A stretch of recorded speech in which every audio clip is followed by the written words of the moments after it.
चलिए बेटा next class को हम कंटिन्यू करते हैं।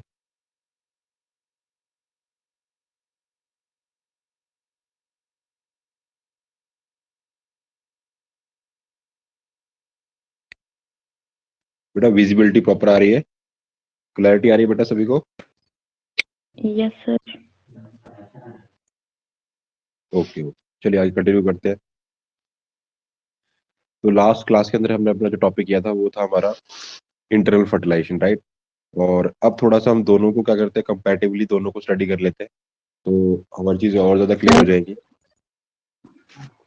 सर हाँ जी बेटा। सर आशीष शायद नहीं आ पाएगा, उसने बोला था नींद पूरी नहीं होगी तो शायद क्लास नहीं लगा पाएगा। तो बेटा रात को ना जब क्लास ऑफ होती है ना उसके बाद पढ़ा मत किया करो, सुबह के बाद पढ़ा किया करो। अगर तुम रात को पढ़ोगे तो फिर सुबह नहीं उठ पाओगे ना। जैसे क्लास लगा ली उसके बाद जब रिवीजन कर, है ना। Yes sir. चलो कोई बात नहीं, शुरू करते हैं। तो आज हम अपना नेक्स्ट जो हम दोनों अब हमने अपने इंटरनल और जो एक्सटर्नल फर्टिलाइजेशन दोनों हमने कंप्लीट कर लिए थे, अब उन दोनों को हम कंटिन्यू करते हैं।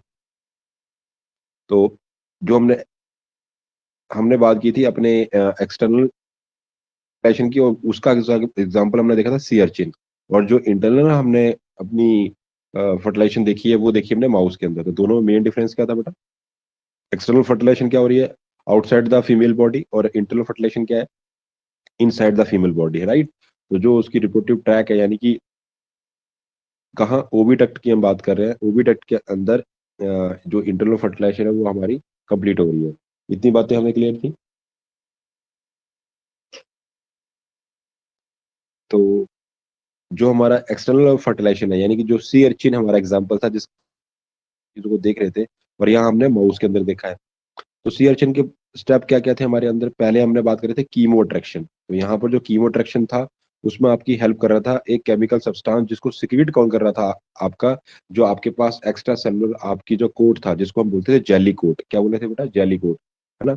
ओवम का जो एक्स्ट्रा सेलुलर कोट था जिसको आप जेली कोट बोल रहे थे, वो किसको सिक्रीट कर रहा था बेटा? रीसेक्ट, या उसको हम क्या बोलते हैं स्पारेक्ट। क्या बोलते हैं उसको? रीसेक्ट और स्पारेक्ट, राइट। ये जो सिक्रीशन है ये कौन कर रहा है? आपका ओवम का जो सेलुलर जेली कोट है वो इसे सिक्रीट कर रहा है। और इसके सिक्रीशन से क्या हो रहा था? आपका कैल्शियम आयन का इन्फ्लक्स हो रहा था, और जो साइकिल वो चेंज हो रहा था, मतलब साइक्लिक जीएमपी की फॉर्मेशन हो रही थी, और फिर फर्दर सारी चीजें प्रोसेस कंटिन्यू हो रही थी। लेकिन अगर वही चीज हम इंटरनल फर्टिलाइजेशन में देखें तो पहले हम उसका क्या कर रहे थे? कैपेसिटेशन। क्या कर रहे थे बेटा? कैपेसिटेशन। और कैपेसिटेशन का क्या हो रहा था? मतलब यहाँ पर प्रोजेस्टेरोन की फॉर्मेशन हो रही थी, और वो प्रोजेस्टेरोन कर क्या रहा था? हीट को प्रोड्यूस कर रहा था, राइट। तो वो आपकी यहाँ पर थर्मो अट्रैक्शन हो रही है, मतलब हीट के थ्रू आप स्पर्म को अट्रैक्ट करवा रहे थे। और वो उसके बाद कैपेसिटेशन में हम उसको क्या कर रहे थे? पहले पहले हम उसको जो उसकी आउटर सरफेस के ऊपर जो आपके पास अलग अलग प्रकार की जो उसके ऊपर जैसे कार्बोहाइड्रेट या कोलेस्ट्रॉल या जो जो प्रोटीन थी उनको हम क्या कर रहे थे? रिमूव कर रहे थे ना। ये लिखा हुआ है कि ये कैपेसिटेशन कहाँ होगा बेटा? Ampoule of the oviduct. और करेंगे क्या हम उसमें? मेन बात क्या है, क्योंकि जो स्पर्म है उसकी मीटिंग, जैसे मैं अगर मैं बात करूं तो हमारे पास क्या था, ये इस तरीके से जो हमने कल देखा था। तो हमारे पास क्या क्या बेटा? ये वाला जो पार्ट है, ये जो पार्ट है उसको हम क्या बोलते हैं? अपना एम्पुला। और इसी वाले पार्ट के अंदर क्या होगा कि आपका जो स्पर्म है वो ओवम के साथ फ्यूज होगा। ये पर्टिकुलर पार्ट होता है ओविडक्ट के अंदर जिसको आप बोलते हैं फिलोपियन ट्यूब। ये पूरी क्या है बेटा आपकी? यहाँ से लेके यहाँ तक क्या है बेटा? ये फिलोपियन ट्यूब, है ना। ये फिलोपियन जो ट्यूब है उसका जो आप ये वाली बात कर रहे हो, ये वाला जो पार्ट है उसको हम बोलते हैं एम्पुला। तो यहाँ से आपका स्पर्म आया, और जो ये वाला लास्ट ये आगे वाला पार्ट है इसको बोलते हैं इनफंडिबुलम। क्या बोलते हैं बेटा? इनफंडिबुलम। तो इस वाले पार्ट में आपके स्पर्म और ओवम आके क्या हो रहे थे? मीट हो रहे थे। तो मीटिंग से पहले हमें क्या करना पड़ेगा? स्पर्म की क्या करना पड़ेगा? स्पर्म को रेडी करना पड़ेगा। और रेडी करने को क्या बोलते हैं बेटा? कैपेसिटेशन। क्या बोलते हो? कि हमने मतलब हम उसे कैपेसिटेट कर रहे हैं, उसके अंदर एक्चुअल में हम उसके अंदर क्या कर रहे हैं? जो उसके अंदर उसे कैपेबल कर रहे हैं कि वो फ्यूज कर पाए, क्योंकि फ्यूजन करने के लिए उसे मिनिमम 3 लेयर्स को क्रॉस करना है। वो हमने कल बात की थी कि एक आपके पास क्या होगी? Jelly coat, right. या अगर माउस का है तो वो नॉर्मल एक्स्ट्रा सेलुलर कोट होगा। दूसरा हमने बात की थी कि हमारे पास अगर सी अर्चिन है तो अगली लेयर हमारे पास कौन सी होगी, विटिलाइन मेम्ब्रेन। और अगर आपका माउस है तो वही दूसरी लेयर का नाम क्या था, जोना पेलुसिडा। और अगली कौन सी थी, प्लाज्मा मेम्ब्रेन। वो दोनों के केस में सेम। तो टोटल तीनों के दोनों के केस में पकड़े, चाहे हम एक्सटर्नल फर्टिलाइजेशन देख रहे थे, इंटरनल फर्टिलाइजेशन देख रहे थे, स्पर्म को 3 लेयर को क्रॉस करना है ना। ये चीज हमने देख ली थी कल। आगे देखते हैं। तो यहाँ पर हम बात करें कि हमारे पास जो एक्सटर्नल और इंटरनल है, तो उसमें हमारा जो एक्सटर्नल, अब जो एक्सटर्नल है वो कहाँ हो रहा है, आपके डायरेक्ट सी वाटर के अंदर। कि मतलब सी के अंदर मेल और फीमेल ने अपने जो ओवम और स्पर्म है, गैमीट जो है वो रिलीज कर दिए। तो अगर वो चाह रहा है कि भाई फ्यूजन 101% हो, तो उसको नंबर इंप्रूव रखना पड़ेगा। मतलब एक्सटर्नल फर्टिलाइजेशन के लिए उसको वो क्या बोलते हैं, मेल और फीमेल गैमीट के जो नंबर है वो बहुत हाई रखना पड़ेगा।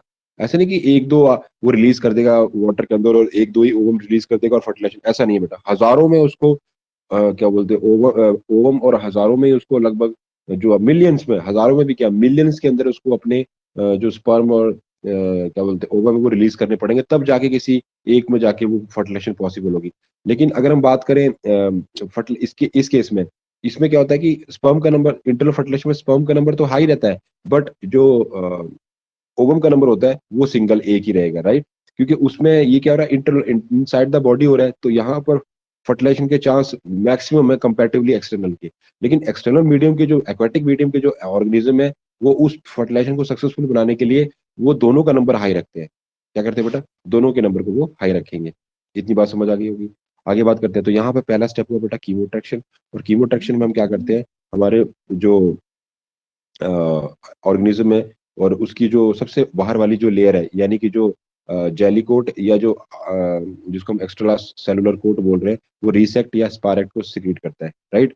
और उसके ऐसे होने से क्या होगा, आपके कैल्शियम आयन का जो इन्फ्लक्स है वो बढ़ जाएगा और साइक्लिक जीएमपी बनेगा, है ना। ये साइक्लिक जीएमपी क्यों बना और कैसे बना, ये हमने पढ़ा हुआ है। आप उसको दोबारा प्रीवियस जब उसमें देखोगे टॉपिक में, तो समझ आ जाएगा। तो यहाँ पर क्या हो रहा है, पहला स्टेप क्या हो रहा है, फेज क्या आ रहा है इंटरनल फर्टिलाइजेशन में, कैपेसिटेशन में। कैपेसिटेशन में क्या हो रहा है, कहाँ हो रहा है, एम्पल ऑफ द ओविडक्ट। सबसे पहले हम क्या करेंगे, जो स्पर्म की हेड के ऊपर, स्पर्म के हेड, जो आपके स्पर्म का हेड था,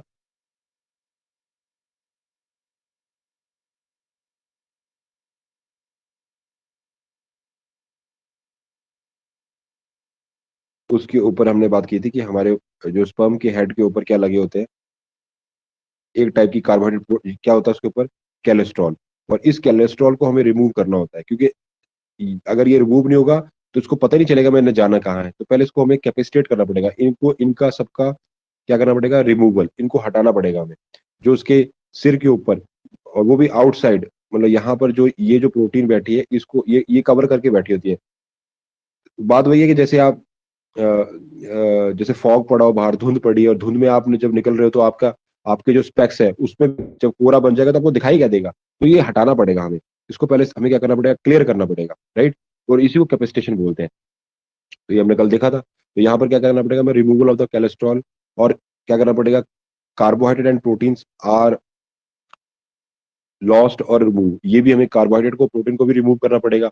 और इससे क्या होगा, कैल्शियम आयन का इफ्लक्स वो कम हो जाएगा और कैल्शियम आयन की प्रोबेबिलिटी बढ़ जाएगी, बाइकार्बोनेट और ज्यादा हो जाएंगे, आपकी पीएच जो है वो एल्कलाइन हो जाएगी। और साथ ही साथ ये जो आपका हेड है वो किसका एक्सप्रेशन करना शुरू करेगा, फाइब्रोनेक्टिन का। ये सब हमने पढ़ा हुआ है बेटा, इसको एक बार देखना आप पीछे वाले लेक्चर में। तो ये तब होता है जब जब कैपेसिटेशन चल रहा होता है। तो कैपेसिटेशन के टाइम पे आपका क्या क्या होगा, आप क्या करोगे, जो आपके पास मेन, आपके पास क्या है, जो आपका हेड है, स्पर्म का जो हेड है, वो क्या करेगा, रिमूवल करेगा किसका, कोलेस्ट्रॉल का। और कोलेस्ट्रॉल को रिमूवल करने के लिए वो यूज किसका करता है, हमने कल बात की थी, किसका यूज करता है वो, एल्ब्यूमिन का और कैल्सिडेज। तो मतलब क्या होगा, इसके रिमूवल के लिए, और वो ये दोनों में कहाँ मिल रही है, ये लिखा हुआ है मैंने यहाँ पर, एक मिनट में इसको हटा। तो जो हमारे पास क्या है कि जो हम बात कर रहे थे कि जो हमारे स्पर्म के हेड के ऊपर जो हमें ये रिमूवल करना है कोलेस्ट्रॉल का। तो कोलेस्ट्रॉल को रिमूव करने के लिए आपके पास पास होता है बेटा एल्ब्यूमिन और कोलेस्ट्रॉल ऑक्सीडेज। वही इस जो आपके जो ये चीजें पड़ी थी आपके पास, उसको रिमूव करने के लिए वो क्या होता है बेटा, आपकी हेल्पफुल होता है, राइट। मतलब आपके आपके जो स्पर्म के हेड के ऊपर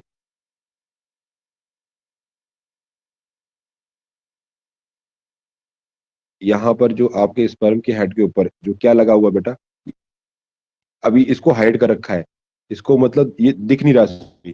तो इसकी रिमूवल के लिए आपके पास जो जो फीमेल की जो रिप्रोडक्टिव ट्रैक है, फीमेल की जो रिप्रोडक्टिव ट्रैक है उसके अंदर ही हमें क्या मिलता है, एल्ब्यूमिन और कोलेस्ट्रॉल ऑक्सीडेज, वो इसे इसका क्लियरमेंट इसको क्लियर करता है।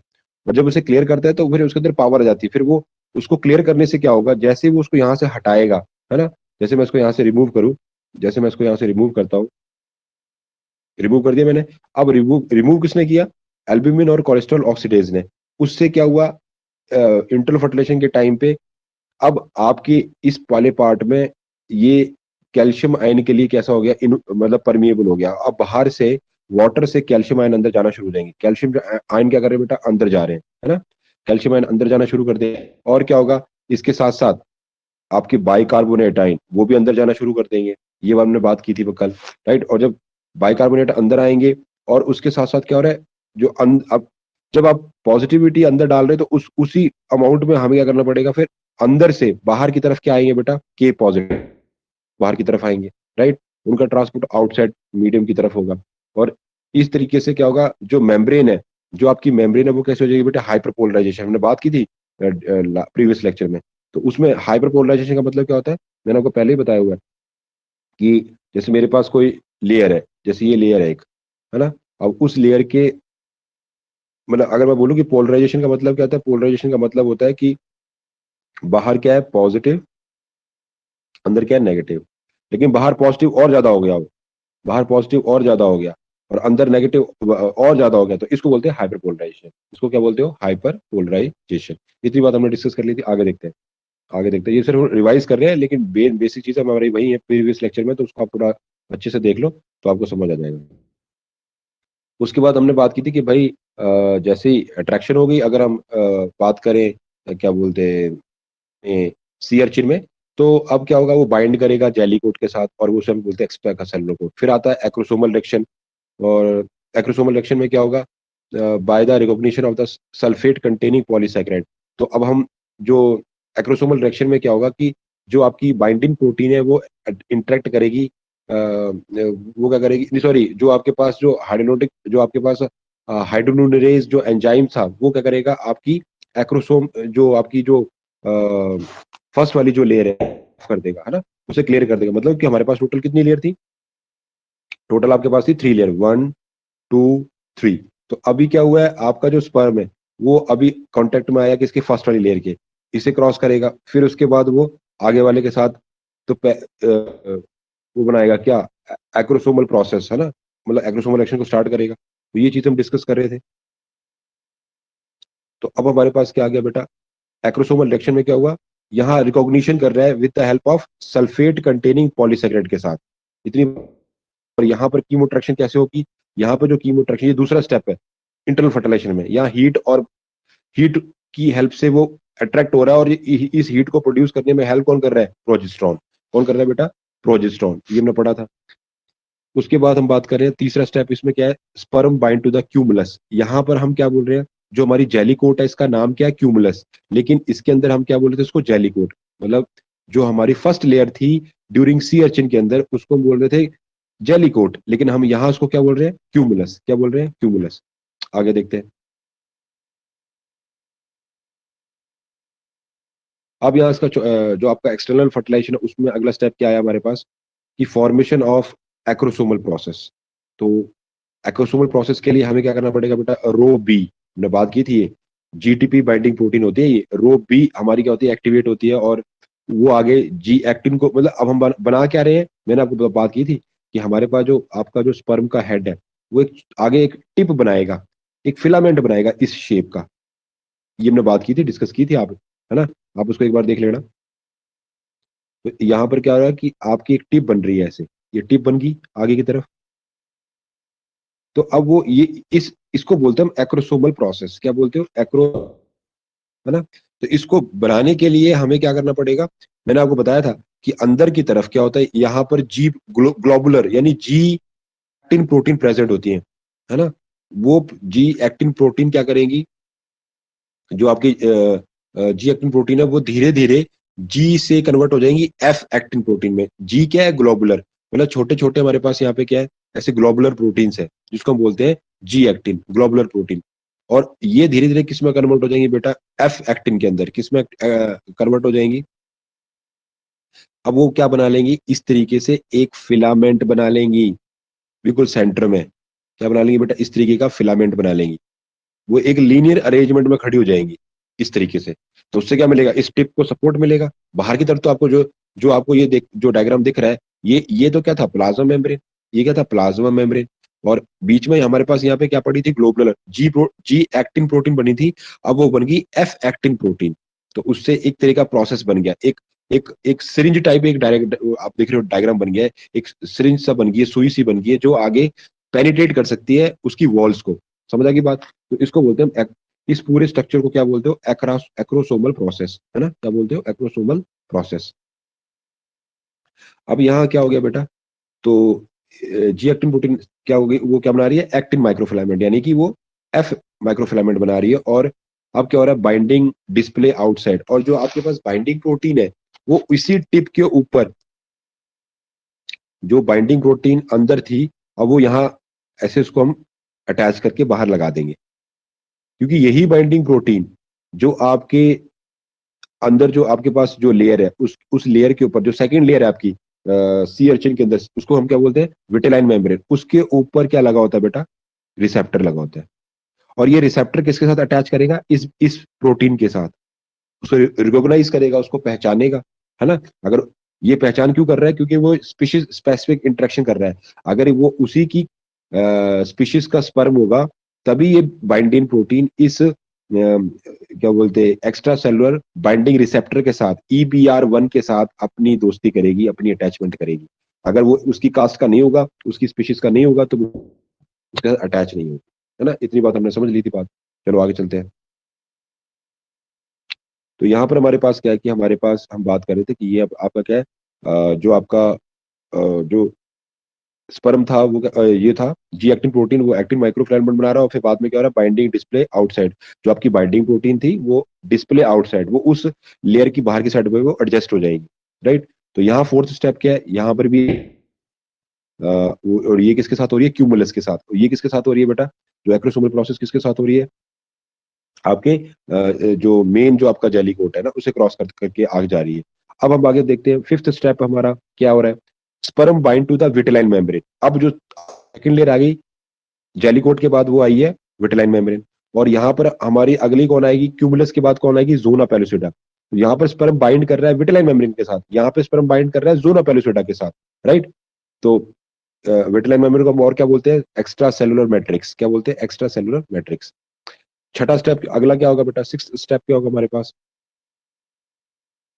अगला होगा हमारे पास कि जो आपकी स्पीशीज स्पीशीज इंटरेक्शन होगी, यानी कि अब बाइंडिंग जो है वो EBR1 रिसेप्टर के साथ अटैच हो जाएगी। और यहाँ पर क्या हो रहा है कि जो आपकी स्पीशीज पे इंटरेक्शन है, वहां पर क्या होगा? स्पर्म की रिकॉग्निशन कौन करेगा? ZP2 receptor. आपके जोना पेलिसिडा पे जो रिसेप्टर होते हैं उसको बोलते हैं ZP2। और यहाँ पर जो रिसेप्टर होते हैं उसको बोलते हैं EBR1। क्या बोलते हैं बेटा? EBR1। और यहाँ कौन से होते हैं? ZP2, right?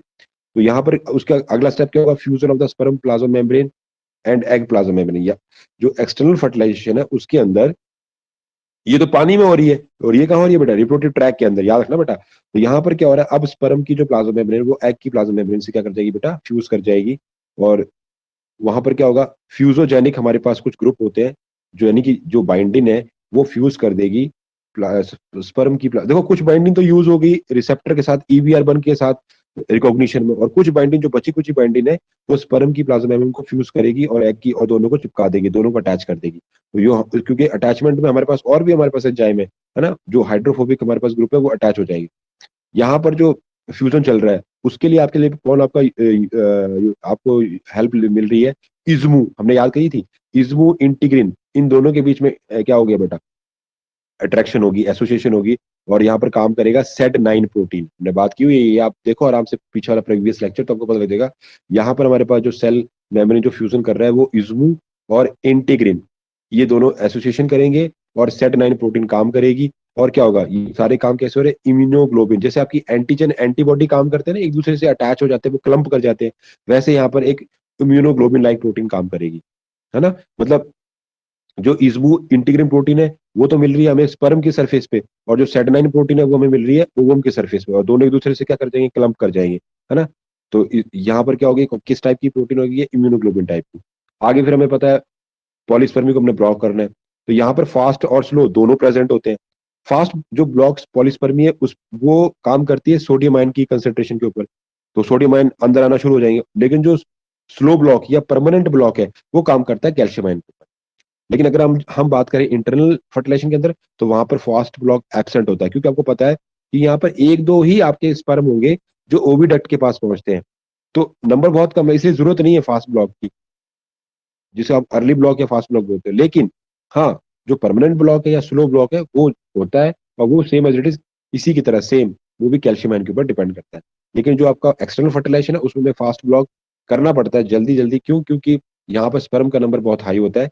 तो पॉलीस्पर्मी को रोकने के लिए हमें यहाँ पे पहले फास्ट ब्लॉक करना पड़ता है, और तो जो फास्ट ब्लॉक है वो आपसे क्वेश्चन पूछेगा कि फास्ट ब्लॉक किसके ऊपर काम करता है, आपका आंसर होगा सोडियम आयन की इनफ्लक्स। इनफ्लक्स का मतलब किसी चीज का बाहर से अंदर आना।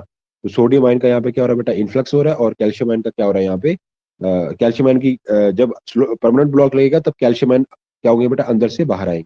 इतनी बात होगी। आगे हम बात कर रहे थे यहाँ पर, फिर हम जो हमारा अगला स्टेप है उसमें हम क्या कर रहे थे, उसमें हमारे पास जो के पास जो जितने भी हमारे पास आपके पास जो रिसेप्टर थे उनका रिमूवल करना पड़ेगा। वो किसमें होता है हमारे, वो एक्चुअल हमारा कहाँ हो रहा है बेटा, जो परमानेंट ब्लॉक के टाइम पे क्या होता है, हमें EVR1 रिसेप्टर्स को क्या करना पड़ता है, खत्म करना पड़ता है, राइट। और उसके बाद क्या होगा, फ्यूजन ऑफ द जेनेटिक, बाद में क्या होगा, दोनों के जो जेनेटिक मटेरियल है वो आपस में उनका फ्यूजन होगा। इतनी बात क्लियर है, इतनी बात समझ आ रही है। आगे देखते हैं।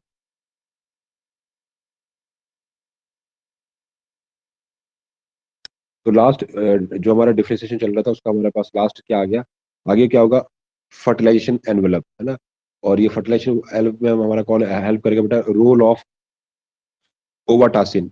इसमें क्या होगा हमारे पास, यहाँ पर क्या होगी, फर्टिलाइजेशन एनवेलप बन जाएगी, है ना।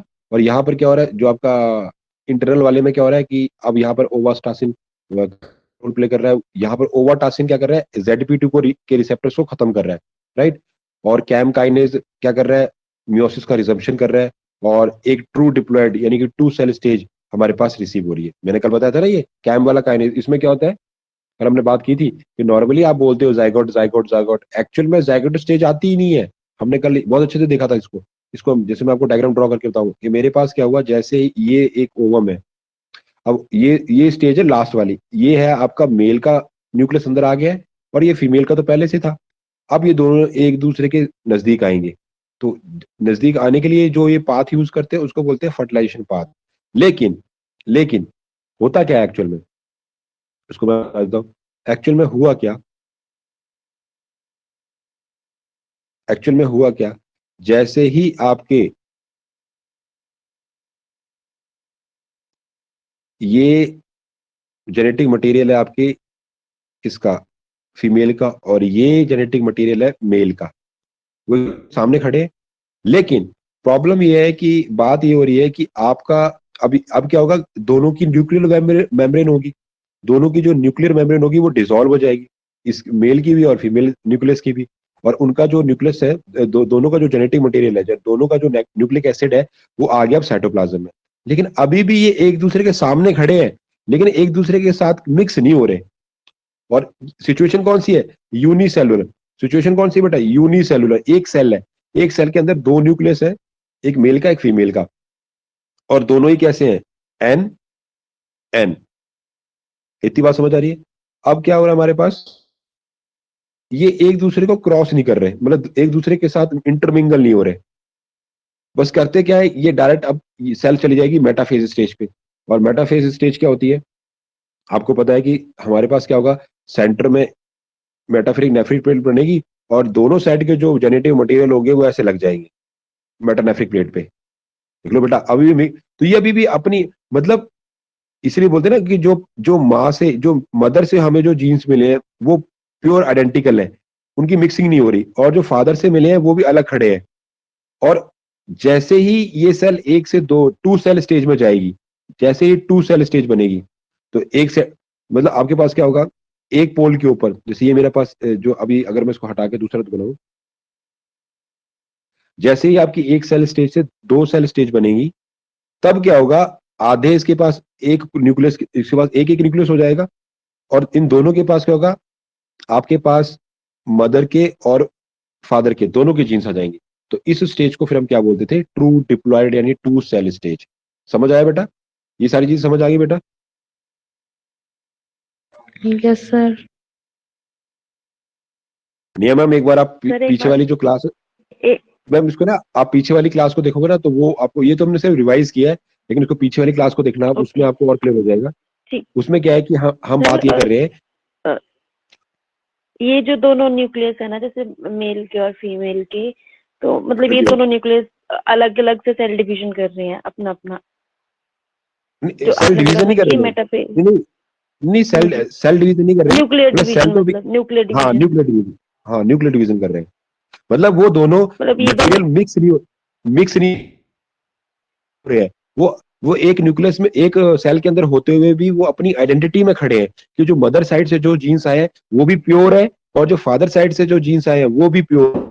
ठीक है, तो उसमें क्या हो रहा है कि आपके पास जो सेल है जिसको आप ओवम बोल रहे हो, उसमें क्या हुआ कि यहाँ पर क्या हुआ, जैसे मैं बनाऊं, अब ये आपका है न्यूक्लियस, और ये है मेल न्यूक्लियस। अब आप देख रहे हो उनकी न्यूक्लियर जो मेम्ब्रेन है वो डिसअपियर होने लग पड़ी। ये दिख रहा है, मैंने ऐसे हल्का हल्का करके बनाया, डैश डैश करके बनाई है, तो ये न्यूक्लियर एनवेलप ठीक है। डिसॉल्व हो रही है, और ये मेल की अब ये डिसॉल्व होने के बाद इसके अंदर का जो न्यूक्लिक एसिड है, यानी जो जेनेटिक मटेरियल है, वो अंदर ही भरा पड़ा है, यहाँ आ गया, लेकिन वो अब ओपन हो गया है, लेकिन आपस में मिक्स नहीं हो रहा, एक दूसरे के साथ वो इंटरमिंगल नहीं हो रहा, राइट।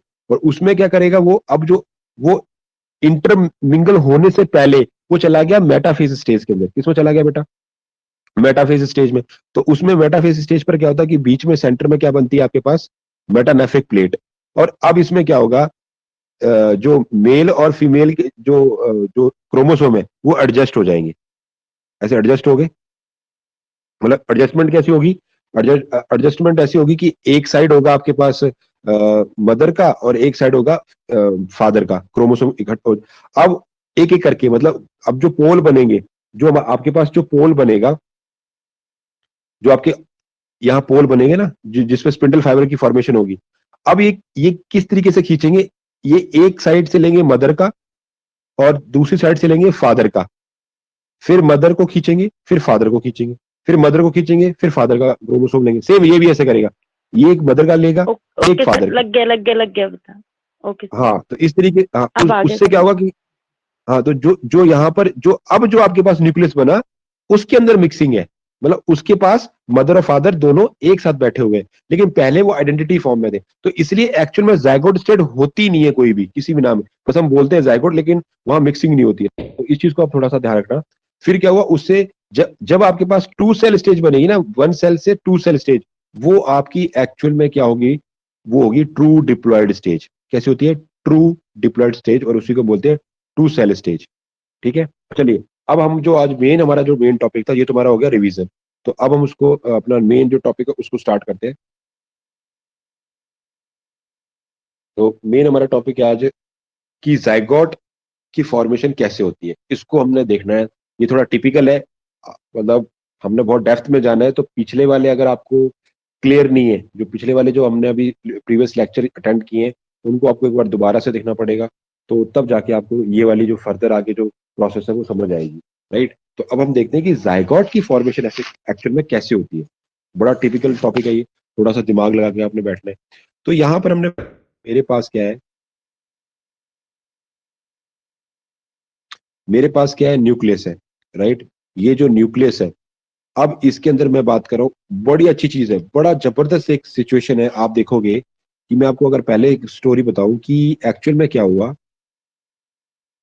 जैसे ही आपका स्पर्म, जो हमने हमने देख लिया कि क्रॉस कैसे करता है, हमने अब हमारा जो राइबो जो आपका स्पर्म है, वो अब रीच आउट हो गया, कहाँ पहुंच गया, आपके ओवम के अंदर एंट्री मार ली है।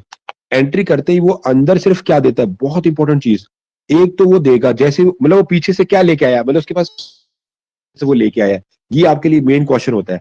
मतलब वहां से पूछेगा। तो जब मेल जो अंदर आया, ये मैंने देखा, ये लिखा हुआ मेल वाली सारी चीजें, और यहाँ लिखी है मैंने फीमेल वाली चीजें। तो जो, अब आपको पता है ये जो सेल है ये ओवम है, तो ओवम किसका है? फीमेल का। तो फीमेल क्या क्या पार्टिसिपेशन देगी? वो न्यूक्लियस को दे रही है, अपने माइटोकॉन्ड्रिया दे रही है, और अपना साइटोप्लाज्म दे रही है। मतलब कि जब आपकी वन सेल से आप टू सेल स्टेज में जाते हो, तो जो साइटोप्लाज्म होता है वो सिर्फ किसका होता है बेटा? मैटरनल साइड का, माँ का होता है। लेकिन जैसे ही जो स्पर्म आया और उसने फ्यूजन किया प्लाज्मा मेम्ब्रेन ऑफ ओवम, तो वो पीछे से अपने साथ क्या उनकी प्रॉपर्टी लेके आया?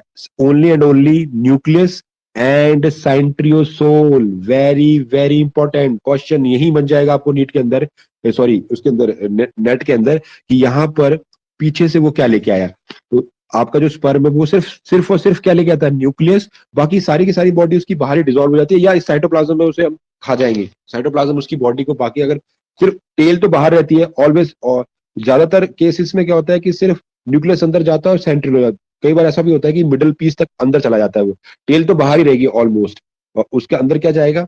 टेल, मिडल पीस और उसका हेड, लेकिन वो अंदर जाके डीजनरेट हो जाएगा, डिलीट हो जाएगा। तो वो अपने साथ लेके क्या आया? सिर्फ और सिर्फ न्यूक्लियस और अपने सेंट्रियोल। और ये सेंट्रियोल बहुत इंपॉर्टेंट होते हैं, क्योंकि आपको पता है जो स्पिंडल फाइबर, जो आपने स्पिंडल फाइबर बनाने हैं अलग अलग, जो क्योंकि ये स्पिंडल फाइबर, ये जो सेंट्रियोल होते हैं ना, ये उनके पास नहीं होते। किसके पास? मदर के पास। तो ये जो आपके जो पोल बनाने का जो काम करते हैं, है ना, जो कल को जाके फिर आपकी एक अलग हो जाएगी, तो वो ये जो बनने का काम है ये आपका कौन कर रहा है?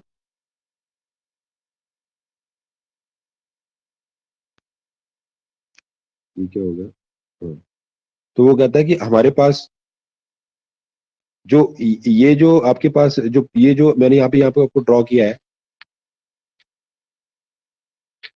यहाँ हम जो बात कर रहे हैं, एक सेकंड बेटा, मेरा हैंग कर गया ये फोन, चल नहीं रहा है। हाँ।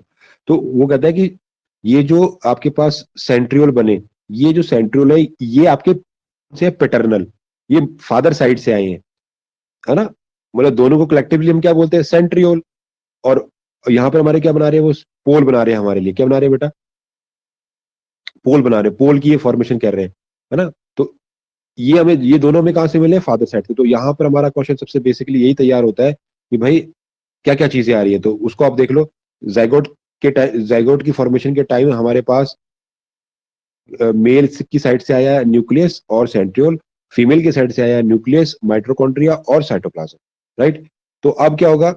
इक्वल न्यूक्लियर कंट्रीब्यूशन और अनइक्वल साइट। तो वो कहता है जाइगोट जो बना, जिसको आप जाइगोट नाम देने जा रहे हो आगे, उसमें न्यूक्लियर की कंट्रीब्यूशन तो इक्वल है, बट साइटोप्लाज्मिक जो कंट्रीब्यूशन है वो कैसी है? अनइक्वल।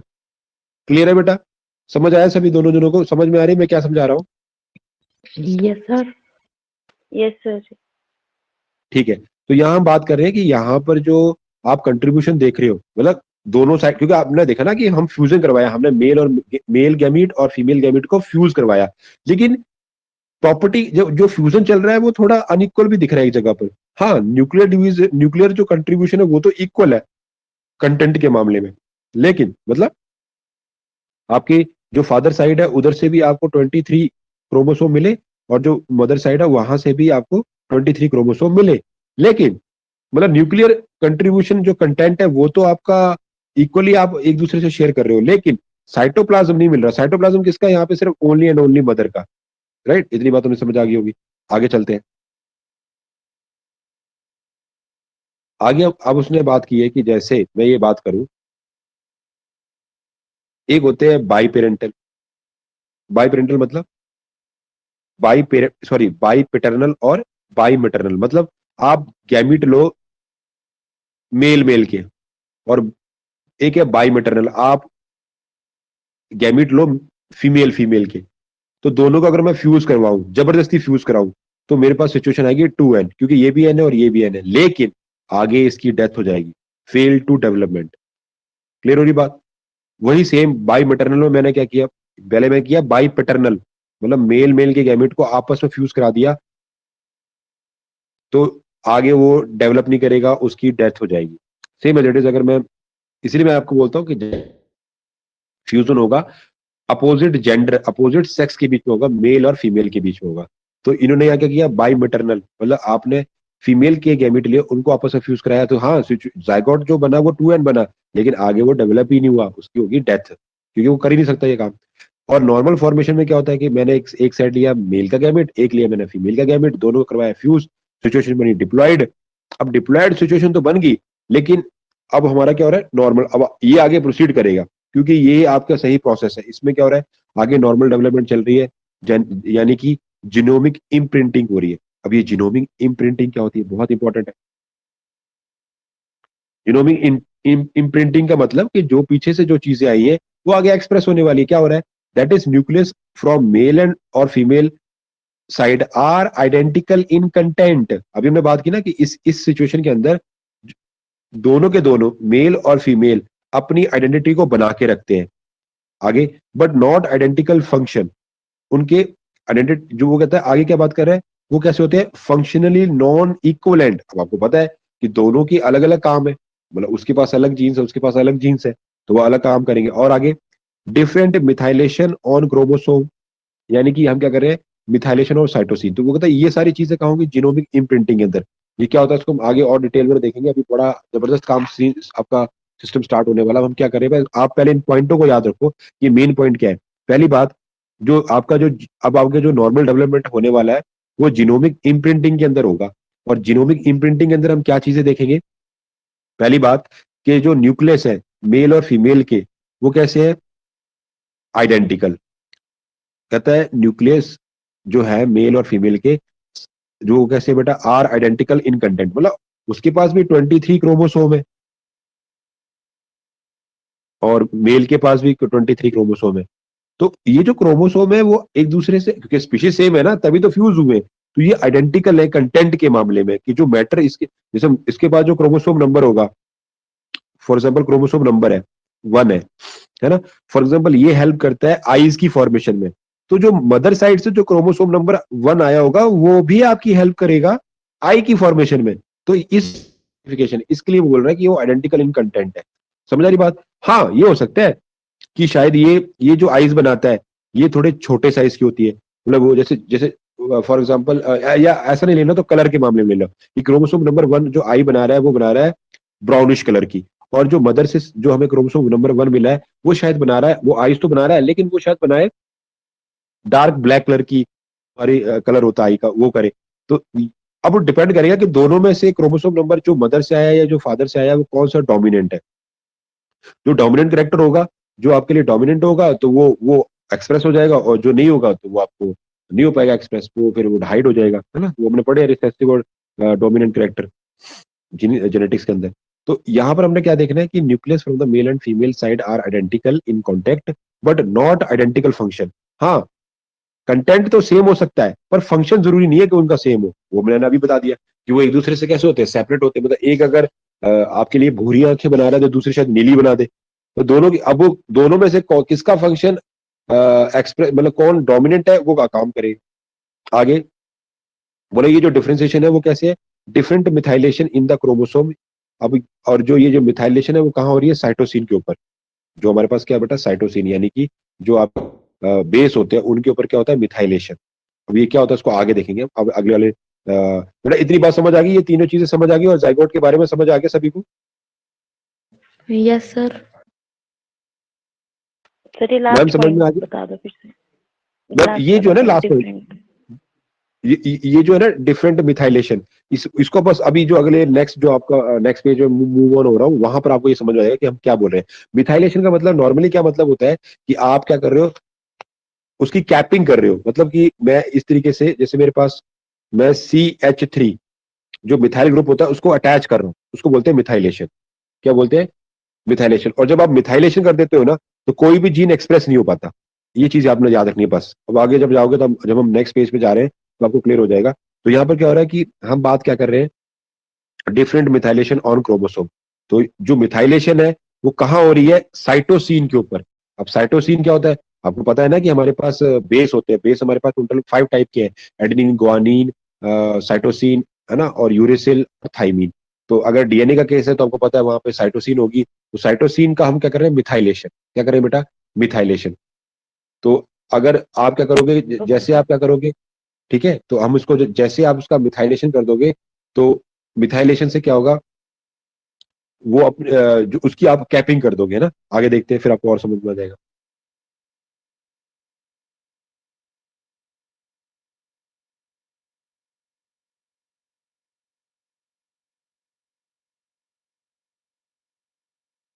अब यहां पर हमारे पास क्या हो रहा है कि DLK1 एक हमारे पास फैक्टर होता है DLK1, और ये किस साइड से एक्सप्रेस हो रहा है, पैटर्नल साइड से। किस साइड से एक्सप्रेस हो रहा है बेटा, पैटर्नल साइड से, राइट। दो साइड होती है, एक मैटरनल एक पैटर्नल। मैटरनल साइड होती है मदर और पैटर्नल साइड होती है फादर। तो होता है आपके पास DLK1, क्या होता है DLK1, और ये फैक्टर होता है आपके DLK1, और ये किस साइड से एक्सप्रेस हो रहा है, फादर की साइड से। अब मैंने आपको जैसे एक एग्जांपल दिया, जैसे मेरे पास ये क्रोमोसोम है ना, एक क्रोमोसोम है, दो होमोलोगस क्रोमोसोम, मतलब एक आपको मदर से, ये लिखा हुआ मैंने, ये आपको फादर से मिला है, और ये आपको, मतलब हमने यहाँ पे शो किया हुआ है कि ये हमने एक सेम सेम आइडेंटिकल हमने लिए हुए हैं। तो यहाँ पर क्या है, ये भी आपके पास क्या है, मतलब एक ही साइड से लिया हमने, ये फादर है, ये भी फादर से। अब आपको देखो यहाँ पे सेम हो रहा है कि ABC, ये आपके पास क्या है, जीन्स है, और ये उनकी लोकेशन है, लोकस, जैसे आपने कलर दिख रहे होंगे आपको, ये लोकस बनी हुई है। यहाँ पर भी हमारे पास ABC है। तो हमने क्या किया, यहाँ पे हमारे पास क्या हुआ कि हमने जो हमारे पास, हमने A और C की क्या कर दिया बेटा, मिथाइलेशन, क्या कर दिया, मिथाइलेशन कर दिया। यानी कि ये क्या हो गया, इम्प्रिंटिंग लोकस। ये कैसे बेटा, इम्प्रिंटिंग लोकस क्या होता है, पोजीशन, जीन्स की पोजीशन। मेरे पास जीन्स है ABC, ये मेरे पास जीन्स है, और अब क्या हो रहा है हमारे पास यहाँ पर, हमने अब इनसे हमने क्या बनाया, जायगोट। तो जब आप जायगोट बनाओगे तो क्या होगा, some genes fail to express, इसीलिए वहां पर डेवलपमेंट ही होगी, है ना। तो यहाँ पर क्या होगा, और कुछ जीन्स ऐसे होंगे जो एक्सप्रेस होंगे मोर देन रिक्वायरमेंट, जिनकी जरूरत नहीं है वो एक्सप्रेस हो रहे हैं, तो इसलिए आपकी आगे वो जायगोट डेवलप नहीं कर पाएगा। समझ आ रही बात, कि अगर आप, जैसे अभी हमने पीछे बात की ना कि मैं अगर मैं मतलब पैटर्नल साइड के फ्यूज करवाऊं या मैटरनल, तो हमने क्या किया, हमने जैसे मेरे पास ये मेल मेल के गैमीट वो है, क्रोमोसोम, उनको मैं फ्यूज करवा रहा हूँ। मतलब मैंने दोनों साइड, जैसे हम क्रॉस करवाते हैं डिफरेंट सेक्स के अंदर, पर हमने यहाँ पे एक ही सेक्स लिया हुआ है, हमने मेल के दोनों एक सेम क्रोमोसोम को आपको फ्यूज करोगे, तो ये चीज देखने को मिलती है कि वहां पे कुछ तो होंगे जीन्स, और कुछ ऐसे होंगे जो एक्सप्रेस ही नहीं हो पाएंगे। तो ये जो ऐसा होगा, उसको फिर आपका जो जायगोट है वो आगे डेवलप नहीं कर पाएगा। अब समझ आ गया मैम, समझ आया आपको? Yes, sir. Yes sir. Okay बेटा, तो यहाँ पर हमने क्या किया कि जैसे ही हमारे पास क्रोमोसोम थे, ये चीज आपको पता होनी चाहिए। अब आपको पता होगा कि भाई क्रोमोसोम होता है, क्रोमोसोम के ऊपर आपको पता होना चाहिए कि हमारे पास जो ये हमारा एक क्रोमोसोम है बेटा, ये क्रोमोसोम है, इस क्रोमोसोम के ऊपर हमारे पास अप्रोक्सीमेटली 3000 जीन्स हमें मिल जाते हैं, एक क्रोमोसोम के होता है। तो हमारे पास कितने होते हैं, 46 क्रोमोसोम। 46 में से 23 मिले हमें मदर से, 23 मिले हमें फादर से। तो पर क्रोमोसोम के ऊपर हमें मिलते हैं 3000 जीन। तो सोच लो टोटल 46 के ऊपर कितने हो गए, उससे मल्टीप्लाई कर दो, मतलब 3000 को आप इंटू करो 46 के साथ, तो कितनी वैल्यू, मतलब इतने सारे जीन्स होते हैं। तो हमने यहाँ पर दो की बात की कि एक A, B और C, ऐसे कोई क्रोमोसोम है ना, A, B और C।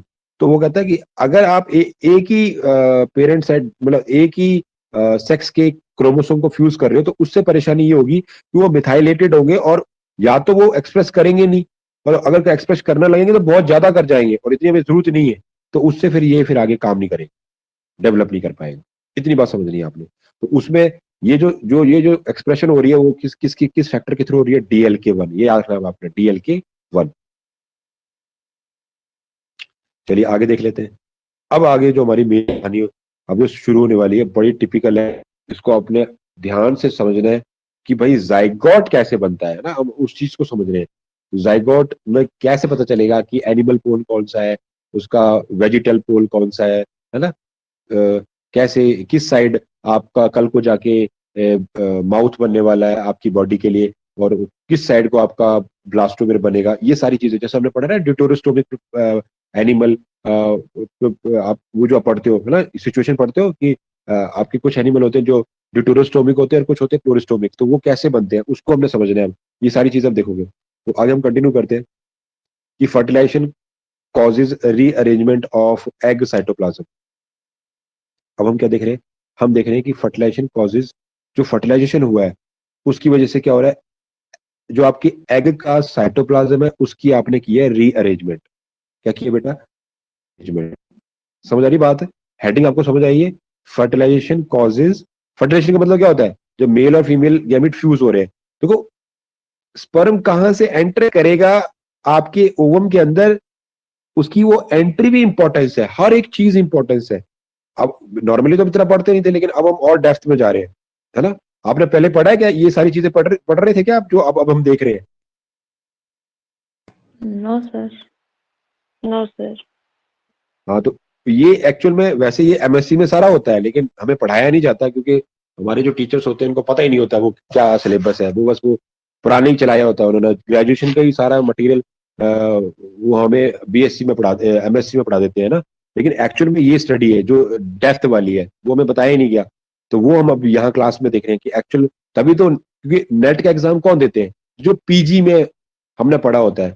अब पीजी में हमने क्या पढ़ा, वो भगवान जाने हमने क्या पढ़ा, या आपने नहीं पढ़ा, या आपके टीचर ने आपको पढ़ाया होगा तो आपने नहीं पढ़ा होगा, और या फिर उन्होंने नहीं पढ़ाया तो फिर आपको नहीं पता, है ना। लेकिन अब हम यहाँ देख रहे हैं, यहाँ हमारे पास क्या है कि जो फर्टिलाइजेशन है, जो फ्यूजन है, जो जैसे आपको आपका स्पर्म क्रॉस करके सारी लेयर्स को क्रॉस करके कहाँ पहुंच गया, उसके ओवम के अंदर, फीमेल के। अब एग के साइटोप्लाज्म को हमें करना पड़ेगा रीअरेंजमेंट। क्या करना, क्योंकि उसके पास तो है ही नहीं, मतलब पीछे से स्पर्म के अपने साथ क्या अपनी प्रॉपर्टी क्या लेके आया है। जैसे ये वही बात है कि जैसे मेल और फीमेल की शादी हुई है, तो फीमेल अपने साथ जैसे अपने घर से क्या लेके आई है, तो सेम यहाँ पर न्यूक्लियस आया, अंदर मेल आया, तो मेल अपने साथ पीछे से क्या लेके आया, सिर्फ और सिर्फ न्यूक्लियस, और साथ में क्या लेके आया है, सेंट्रोमियर या सेंट्रियोल। क्या लेके आया है, सेंट्रोमियर, है ना, जो उसको कल को हेल्प करेगा डिवाइड करने में, टू वन सेल से वो टू सेल स्टेज में जाने के लिए। इतनी बात समझ है।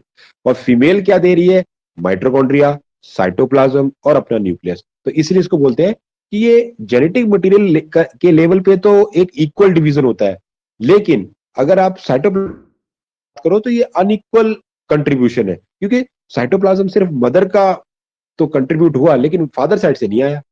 तो अब नहीं आया तो कोई बात नहीं, लेकिन अब मदर का जो साइटोप्लाज्म है वही सारी गेम चलाएगा, वही आगे डिस्ट्रीब्यूट होगा। ठीक है, इतनी बात समझ आ गई? Yes sir. Yes sir. तो अब हम आगे देखते हैं कि हमारे पास क्या है, कि फर्टिलाइजेशन की वजह से कैसे एग का जो साइटोप्लाज्म है वो रीअरेंज हो रहा है। तो कहता है मेरे पास एक एम्फीबियन कौन होते हैं, जो पानी में भी रहते हैं और लैंड पे भी रहते हैं, उसका मैंने एग लिया है, एम्फीबियन का मैंने एग लिया है। और अब ये जो एग है, अब मैं इस एग पे मैंने देखो एक जगह लिखा है एंटीरियर, ए का मतलब एंटीरियर और पी का मतलब पोस्टीरियर, और स्लैश करके लिखा है डॉर्सल और वेंट्रल। तो मेरे लिए ये साइड कौन सी है, ऊपर वाली एंटीरियर, और ये क्या मेरे लिए, पोस्टीरियर और वेंट्रल साइड। समझ आ रही बात, मतलब कुछ हो सकता है कि ये एंटीरियर में बदल जाए साइड, या डॉर्सल में बदल जाए, और ये वाली साइड पोस्टीरियर में बदल जाए या वेंट्रल में बदल जाए। समझ आ रही बात। अब जैसे ही आगे डेवलप करेगा तो आपको ये चीज मिलेगी, मतलब आगे वाले पार्ट को आप बोलोगे एंटीरियर, पीछे वाले पार्ट को बोलोगे पोस्टीरियर। और जैसे हमारी बॉडी के अंदर जो सामने जिस साइड आपका फेस होता है, वो पूरा फेस कौन सा होता है, वेंट्रल, और उसकी बैक साइड क्या होती है, डॉर्सल, है ना। ये टोटल हमारे पास सिमेट्री होती है।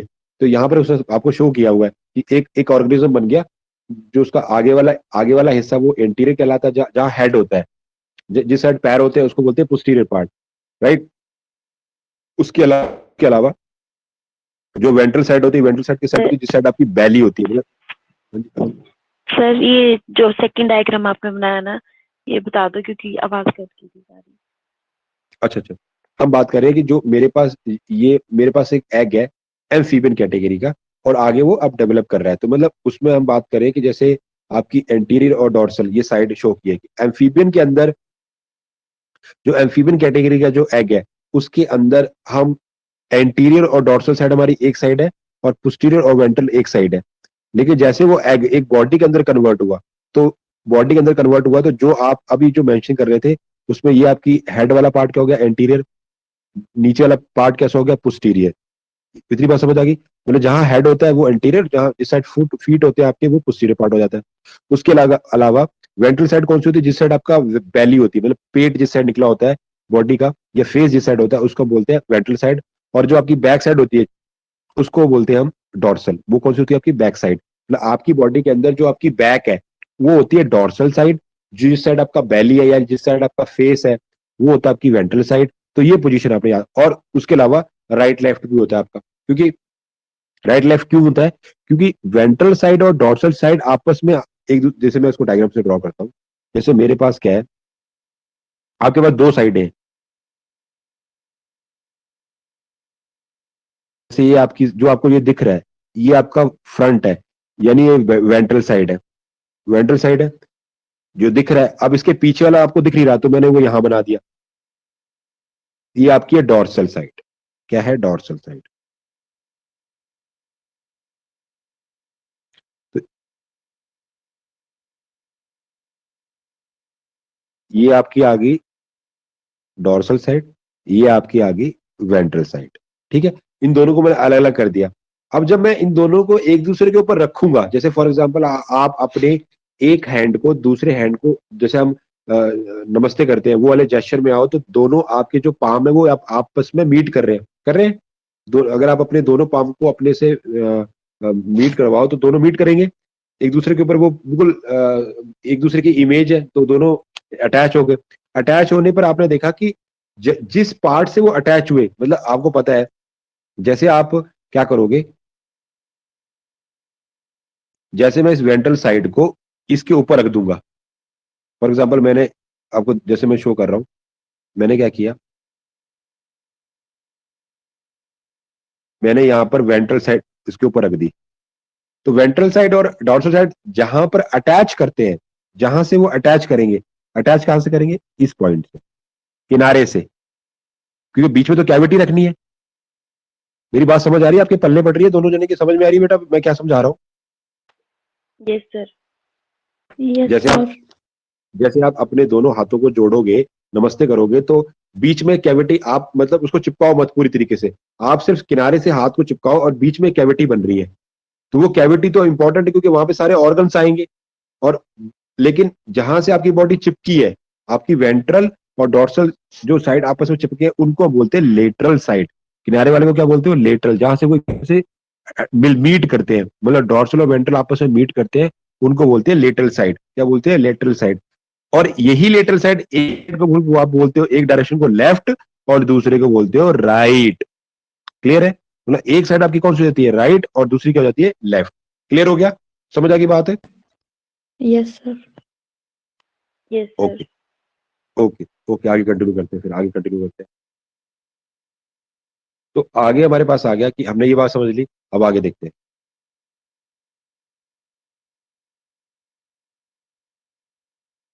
तो कहता है कि इन फ्रॉग रीअरेंजमेंट इन एग साइटोप्लाज्म। अब हम देखेंगे कि फ्रॉग के अंदर, एक इवन एग के अंदर, जो एक फर्टिलाइज्ड एग है उसके अंदर एग के साइटोप्लाज्म की कैसे रीअरेंजमेंट होती है। बहुत इंपॉर्टेंट है, दिमाग तुम्हारा खुल जाएगा अब।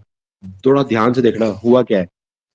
तो वो कहता है कि जो हमारा फ्रॉग है उसके अंदर हम कर रहे हैं रीअरेंजमेंट किसकी? साइटोप्लाज्म की। कैसे? अब देखो, कहता है कि different pigments present in the egg cytoplasm. तो देखो, आपको शायद अभी ये कलरफुल ना दिख रहा हो क्योंकि कलर नहीं दिखाई देते आजकल, मतलब इसमें ना पता नहीं क्या दिक्कत आ रही है।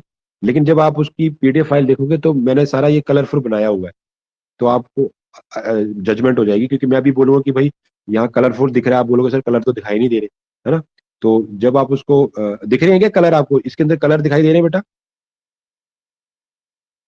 No sir. No sir. हाँ, तो जब जब आप इसकी पीडीएफ फाइल में जाओगे ना, क्योंकि ये पता नहीं क्या चक्कर है, प्रॉब्लम कुछ मतलब कोई एप्लीकेशन के अंदर प्रॉब्लम हो गई है, ये कलर नहीं शो कर रहा है ना। कोई बात नहीं, लेकिन जब आप उसकी पीडीएफ फाइल देखोगे तो आपको पता लगेगा। जैसे मैं बोल ही रहा हूँ वर्बली, तो मैं बता ही रहा हूँ कि यहाँ पर जो मेरे पास ये साइटोप्लाज्मिक जो रीजन है, पूरे अंदर क्या है, सर बीच साइटोप्लाज्मिक बीच फैला में आ जाते हैं कलर, जब हाँ आप वो बीच बीच में थोड़ा कम जूम करते हैं ना तब दिख जाते हैं। हाँ, नो डाउट। जब उसमें जाओगे ना मतलब पीडीएफ फाइल के अंदर, तो वहां मैंने शो किया हुआ है। मैं बस बात यही समझा रहा हूँ यहाँ पर, मतलब कलर्स का क्यों ज्यादा इंपॉर्टेंस है, क्योंकि वो कह रहा है कि आपका जो साइटोप्लाज्म है वो कैसा है? पिगमेंटेड है, मतलब उसमें पिगमेंट्स प्रेजेंट है। तो उससे क्या होता है कि आपको अलग अलग रीजन दिखाई दे रहे हैं। मतलब साइटोप्लाज्म के अंदर जो मॉलिक्यूल, क्योंकि साइटोप्लाज्म कैसे बना है, साइटोप्लाज्मिक ग्रेडियंट से, उसमें अलग अलग कंपोजिशन की केमिकल और जो मॉलिक्यूल है वो उसके अंदर ऐड है ना। फॉर एग्जांपल मैं बोलूं कि भाई आप रसना बनाओ, तो रसना बनाने के लिए जैसे आप रसना रसना जूस बनाओगे, तो जूस उस रसना के अंदर, उस ड्रिंक के अंदर रसना के अलग अलग मॉलिक्यूल होंगे जो उसको ऑरेंज कलर देंगे ना, तो आपको पता लगेगा कि यहाँ पे ये रसना है। अगर आप जो आपने उसमें ऐड किया है, जो सोल्यूट डाला है रसना का, अगर वो आप बहुत माइन्यूट रखोगे तो वो कलर नहीं देगा। सेम एज इट इज, यहाँ पर जो कलरेशन है, जो पिगमेंटेशन है, वो हेल्प करेगी आपको आपके साइटोप्लाज्म को डिफरेंशिएट करने में, उसे समझने में, और उसके कौन कौन से जोन है। जैसे उसने कहा कि मेरे पास ये फ्रॉग का एक क्या है बेटा, एक आपको फ्रॉग का क्या दिख रहा है, ओवम, है ना, फर्टिलाइज्ड एग दिख रहा है। अब इस फर्टिलाइज्ड एग में आपके पास क्या है, कि न्यूक्लियस है। तो यहाँ पर हमारे पास क्या है, एनिमल, मतलब जिस साइड को आपका जो न्यूक्लियस हल्का सा, जिस साइड को ज्यादा रहे, उसको बोलते हैं एनिमल पोल, और दूसरे को बोलते हैं वेजिटल। और आप कैसे पहचानोगे कि एनिमल और वेजिटल पोल कह सकते हैं, जिस साइड क्या हो, आपके पास योक ज्यादा हो, आप ये भी कह सकते हो, जिस साइड को योक ज्यादा होता है, योक वाला योकी एरिया ज्यादा होता है, उसको बोलते हैं वेजिटल पोल। अब देखो यहाँ लिखा ना, yolk dense protein due to the gravity. अब यहाँ ये जो ब्लैक ब्लैक डॉट दिख रहे हैं, ये नीचे की तरफ है, क्योंकि इनका वेट ज्यादा होगा, वजन ज्यादा है, तो ये नीचे की तरफ बैठ गए, नीचे की तरफ बैठ गए। तो ये एरिया मेरा क्या क्या बिहेव करेगा मेरे लिए, वेजिटल पोल। क्योंकि जिस एरिया में बेटा योक ज्यादा होता है, वहां पर क्लीवेज कम होंगे। क्या होंगे वहां पर, क्योंकि जगह ही नहीं दे रहा। अब योग बैठा है, योग क्या होता है, आपकी न्यूट्रिशन वैल्यू, मतलब जो इस एग ने काम करना है, उसकी जो उसके लिए जो एनर्जी चाहिए वो ये प्रोवाइड कर रहा है। बात समझ आ रही है, उसके लिए ये योग प्रोवाइड, तो योग जगह भी तो लेगा। मतलब आपने बैटरी फिट की है तो बैटरी जगह भी तो लेगी, तो ये योग है आपका, राइट। योग योग धीरे धीरे खत्म होता जाएगा, एनर्जी बनाता जाएगा, और ये काम करता जाएगा। तो जिस एरिया में आपको क्या मिले, डेंस प्रोटीन, योग क्या होता है, प्रोटीन के ही तो मॉलिक्यूल होते हैं, डेंस प्रोटीन है, और ड्यू टू ग्रेविटी ये नीचे की तरफ बैठ गए, और ये पोल मेरा क्या कहलाएगा, वेजिटल पोल। क्या कहलाएगा, वेजिटल पोल। और ये जो योग होता है, उसके अंदर जो आपके पास क्या है, जो कॉर्टिकल है, वो कैसे होते हैं, अनपिगमेंट, उनके अंदर कलर नहीं होता। सिर्फ योग के अंदर कलर नहीं होगा, बाकी सबके। बात समझ आई है, बात समझ आई है सभी को। Yes sir. Yes sir. थोड़ा ध्यान लगाना, कंसंट्रेट होकर सुनना मेरी बात को, क्योंकि जरा भी बात आपने स्किप की तो मुश्किल हो जाएगी। तो मैं यहाँ बात क्या कर रहा हूँ, कहता हूँ कि मेरे पास जो मेरा बेस है, जो मेरा बेस है, इस बेस के ऊपर मेरे पास क्या है, योग के छोटे छोटे मॉलिक्यूल है। और वो मॉलिक्यूल किसके एक्चुअल में, प्रोटीन के। प्रोटीन का मॉलिक्यूलर वेट हाई होता है, तो वो नीचे की तरफ बैठ गई, सेटल डाउन होगी। और इसके पास अपना कोई पिगमेंट भी नहीं है, तो ये विदाउट कलर होता है, अनपिगमेंटेड है।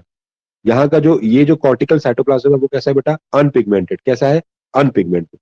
तो अब आपको ये याद होगी कि जिस साइड क्या हो, योग हो, वो होता है वेजिटल, और जस्ट उसका अपोजिट वो क्या बन जाएगा, एनिमल पोल। क्या बन जाएगा, एनिमल पोल। अब याद रखना, जो आपके रिसेप्टर होते हैं, वो हमेशा कहां प्रेजेंट होते हैं, कौन से रिसेप्टर, जो स्पर्म रिसेप्टर है, जो स्पर्म को आइडेंटिफाई करेंगे, स्पर्म इसके साथ क्या करेगा, बाइंड करेगा, वो हमेशा कहां मिलेंगे, एनिमल पोल पे। कहां मिलेंगे, एनिमल पोल पर। कुछ समझ आया, यस सर। Yes sir. ठीक है। तो अब वो कहता है यहां पर जो साइटोप्लाज्म है, यहां पर जो साइटोप्लाज्म है, वो कैसा है, डेंस पिगमेंटेड। कैसा है, डेंस पिगमेंटेड। इधर वाला जो साइटोप्लाज्म है, वो कैसा है, गाढ़ा है वो, है ना, और साथ में उसमें पिगमेंट भी है।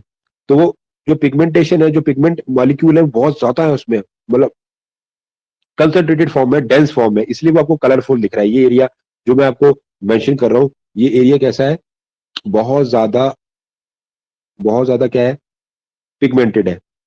अब आपको दिख रहा होगा, दिख रहा है आपको, मैंने डार्क कर दिया, ये दिख रहा है पिगमेंटेड एरिया, यस सर। हाँ जी सर। है ना। तो ये मैंने पिगमेंटेड कर दिया। अब कहता है जो आप तो जिस साइड योक नहीं है, उस साइड का जो साइटोप्लाज्म होता है, वो बहुत, उस साइटोप्लाज्मिक के जो कॉर्टिकल ग्रैनुल्स होते हैं, बहुत ज्यादा डेंस होते हैं, मतलब उसमें पिगमेंट बहुत हाई होता है। और उसी एरिया, उसकी आउटर सरफेस पर हमें क्या मिल जाता है, उसके आउटर सरफेस पर हमें मिल जाते हैं स्पर्म को रिसीव करने वाले रिसेप्टर, उनको बोलते हैं स्पर्म रिसेप्टर, राइट। वो जैसे हमने बात करते ना कि EBR1 रिसेप्टर और जोना पेनिसुला 2 रिसेप्टर, वो यहीं प्रेजेंट होते हैं। जिस साइड एनिमल पोल हो, राइट। आगे देखते हैं। अब आगे हम क्या बात करें कि अब ये तो पता लग गया कि एनिमल पोल कहाँ होता है, वेजिटल पोल कहाँ होता है, और बीच में क्या होता है, इनर साइटोप्लाज्म। क्या होता है बेटा, इनर साइटोप्लाज्म। ना ज्यादा ना कम, इसमें पिगमेंट बराबर से होंगे। तो ये पहला स्ट्रक्चर सबको समझ आ गया, ये पहला वाला डायग्राम सबको समझ आ गया। Yes sir. Yes sir. कोई डाउट तो नहीं है, नो सर। क्योंकि यही आपकी ये आपकी फाउंडेशन बनाएगा। अब क्या हुआ, अब ये आपका जो आपका साइटोप्लाज्म, ये सॉरी ओवम है, अब ये आगे नेक्स्ट सिचुएशन में जा रहा है। अब क्या हो रहा है, आप देखो, अब अरेंजमेंट होगी। अब धीरे धीरे क्या हो रहा है, ये हल्का सा टिल्ट करेगा। देखो, आप देख रहे हो ना, यहाँ मैंने मार्किंग की है, हल्का सा ये ऊपर जा रहा है। अब उससे क्या होगा, हल्का से ऊपर जाने से क्या होगा, जो आपका एनिमल पोल है वो इधर जा खिसकेगा, जो आपका वेजिटल पोल है वो इधर को जाएगा, है ना। तो अब आपका जो एनिमल पोल है वो इधर को एडजस्ट हुआ, और इधर को एडजस्ट होने से ये वाली साइड, जो ये वाली साइड होगी, उसको बोलोगे आप डोर्सल साइड। और जो इधर वाली, तो डोर्सल के जस्ट अपोजिट बनती है वेंट्रल। मतलब जैसे एनिमल पोल अगर इधर है तो उसका जस्ट अपोजिट वेजिटल इधर है, अगर वेजिटल इधर है तो उसका जस्ट अपोजिट एनिमल इधर होगा। Same as it is. वो कहता है कि आपके एनिमल पोल के जरा से हल्के से टिल्ट करने से क्या हुआ, ये वाली साइड कौन सी बनी, वेंट्रल। तो वेंट्रल का अपोजिट क्या होगा, डोर्सल। क्या होगा, डोर्सल। बात समझ आ रही है, बात समझ आ रही है कि नहीं आ रही है बेटा, हाँ सर आ रही है। Yes sir. है ना। तो अब ये हल्का सा टिल्ट किया, तो आपने कहा ये वाला जो जोन था, ये आपका ये वाला जो जो पिगमेंटेड जो आपके पास एरिया था, ये वाला जो ये जो एरिया था, अब ये हल्का सा टिल्ट कर गया इस साइड। अब ये कहां पहुंच गया, इधर आ गया। ये देखो इस डायग्राम में ये आ गया, कौन सा वाला, डेंस पिगमेंटेड एरिया। ये पहले बिल्कुल बराबर बराबर ऐसे हाफ ऊपर खड़ा था, हाफ पोर्शन में, लेकिन अब हल्का सा ये टिल्ट हो गया। और ऐसा होने से क्या हुआ, हमें एक नई स्टाइल, एक नया फेस मिल गया, वेंट्रल। इधर बनेगा वेंट्रल, और उसका जस्ट अपोजिट यहां बनेगा डॉर्सल। क्या बनेगा, डॉर्सल। अब क्या हुआ, ऐसा होने से क्या हुआ, एक ग्रे क्रीसेंट रीजन बनता है। अब आपको पता है कि जब ये वाला पोर्शन आपका इधर आ गया, तो जो जो नीचे वाली जो भारी चीजें पड़ी थी हमारे पास, डेंस ग्रेनुअल, वो इधर उठ गया होगा, वो इधर गया होगा। तो इधर उठने से क्या हुआ, जैसे वो इधर गया, आपका ये जो भारी वाला जो हिस्सा है, जो प्रोटीन यहाँ जो पड़ी है, वो यहां चली गई। तो इस एरिया में उसने क्या बना लिया, ग्रे क्रीसेंट। ये जो आपको ये अलग कलर से बना देता हूं, जो ये वाला पार्ट था वो यहां चला गया।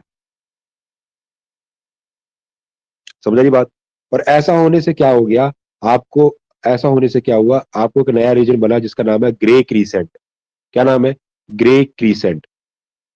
और याद रखना, जिस एरिया में ग्रे क्रीसेंट होता है, जिस एरिया में ग्रे क्रीसेंट एरिया होता है, वो कल को जाके क्या बनाएगा, एनएस। क्या बनाएगा, आपकी एलिमेंट्री जो जो एलिमेंट्री कैनाल होती है, जो एलिमेंट्री कैनाल होती है, उसकी एक फर्स्ट ओपनिंग क्या होती है, माउथ। और दूसरी ओपनिंग क्या होती है बेटा, एनएस। एक ओपनिंग होती है माउथ, और दूसरी क्या होती है बेटा, एनएस। तो ये चीज आपने याद रखना है कि जिस आपसे क्वेश्चन पूछेगा कि अगर मैं फ्रॉग का एग ले रहा हूं, तो फ्रॉग के एग में एनएस किससे बनेगा, तो आपका रिप्लाई क्या होगा, आपका आंसर क्या होगा, क्रीसेंट। Grey grey crescent. हाँ, ग्रे, ये आपका आंसर होगा, ग्रे क्रीसेंट। इसकी हेल्प से, मतलब जहां पर ग्रे क्रीसेंट वाला एरिया है, वहीं पर कल को जाके फ्यूचर में जाके वो एग फ्यूचर में जाके एनएस की फॉर्मेशन करेगा। तो ये यही यही ये इसको हम यही कहते हैं। समझ रहे की बात। अब वो कह रहा है, अब वो क्या कह रहा है कि जो आपके पास, अब आपको पता है इस वाले एरिया में हमारे पास क्या थे, ये मूव तो करेंगे नहीं, क्योंकि अंदर का साइटोप्लाज्म ने मूव किया है। बाहर के आपके जो रिसेप्टर, वो तो वही एडजस्ट है। तो लेकिन जो स्पर्म की जो एंट्री है बेटा, इस चीज को रखना, जो स्पर्म की जो एंट्री है वो होती है वेंट्रल साइड से।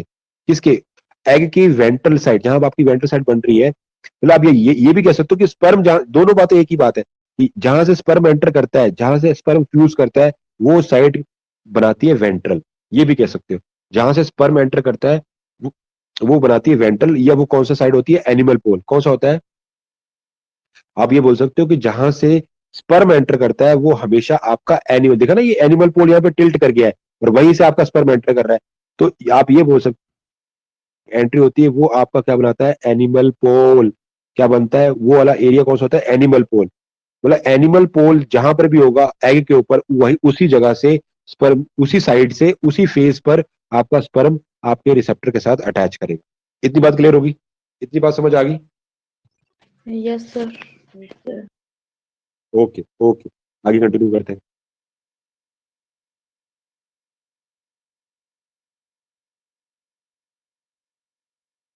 तो अब हमने यहाँ बात कर ली कि sperm enter toward the animal pole. इस चीज को आप नोट कर लेना कि देखो जो चीजें मैंने हाईलाइट की है ना, आपको पीडीएफ में सारा क्लियर हो जाता है। तो पीडीएफ में जो चीजें मैंने कलर से की हुई, तो आपने भी एज इट इज मार्कर ले लेना है मार्केट से और ऐसे कलरफुल काम करना है कि हाँ भाई ये चीजें इंपॉर्टेंट है। तो स्पर्म मैंने ज्यादा थ्योरी नहीं लिखी है, सिर्फ बेसिक बातें मैं यहाँ बाकी आपको बता ही रहा हूँ। तो यहाँ पर क्या होगा, जहां से स्पर्म की एंट्री हो रही है, जहां से स्पर्म की एंट्री हो रही है उस वो कल को जाके क्या बिहेव करता है, animal pole. Where the sperm enter future mouth is form. Very very important question आपका राइज हो गया कि जहां से फ्यूचर में आपका स्पर्म जो एंटर करेगा, है ना, अब आपको पता लग गया कि स्पर्म की एंट्री हो रही है एनिमल पोल से, तो और जहां एंट्री करी वो आपके लिए क्या बनाएगा, माउथ। क्या बनाएगा बेटा, माउथ। एनएस कहां से बन रहा है, ग्रे क्रीसेंट। ग्रे क्रीसेंट क्या होता है, जो जैसे ये जो भारी वाली चीजें आगे गई तो यहां पे पहुंच गई, तो इस एरिया को क्या बोलते हैं हम, ग्रे क्रीसेंट। और ग्रे क्रीसेंट क्या हो गया, डिफ्यूज पिगमेंटेड रीजन फॉर्मेशन। यहां पर क्या हो गया, डिफ्यूज पिगमेंटेड, मतलब यहाँ का जो पहले यहाँ पर पिगमेंट प्रेजेंट थे क्योंकि ये एरिया था पिगमेंट वाला, लेकिन जब ग्रे क्रीसेंट नीचे वाला एरिया यहाँ पहुंचा तो यहाँ का कलर चला गया। कलर जाने की वजह से इस रीजन को हम क्या बोल रहे हैं, ग्रे क्रीसेंट। क्या बोल रहे हो, ग्रे क्रीसेंट, मतलब अब वो भद्दा सा कलर हो गया, वो उसको उसकी पिगमेंटेशन खराब हो गई, तो उसको बोल रहे हैं ग्रे क्रीसेंट एरिया। और वो कल को जाके क्या बनाता है, anus. Same as it is, जहां से स्पर्म एंटर करता है उस एरिया को बोलते हैं हम एनिमल पोल, और जहां से उसकी एंट्री होती है वो जाके फ्यूचर में बनाती है माउथ। किसके केस में, फ्रॉग के केस में, मतलब एम्फीबिया के केस में। इस चीज ना कि फ्रॉग के केस में जहां से स्पर्म एंट्री करेगा वो आपके लिए क्या बनेगा, माउथ। क्या बनेगा, माउथ। क्लियर हो गया मैम, बेटा क्लियर हो गया दोनों को? Yes sir. Yes sir, yes sir. चलिए आगे चलते हैं, आगे चलते हैं नेक्स्ट स्टेप पे। तो ये तो हमने रीअरेंजमेंट देख ली बेटा साइटोप्लाज्म की, राइट। अब आगे देखते हैं। यहाँ तो अभी रीअरेंजमेंट हुई है, अब देखेंगे डिटर्मिनेशन। मतलब अभी आपने सिर्फ चीजों को सेट किया है, अब आगे क्या होगा अगली स्टेज में? सर एक क्वेश्चन था।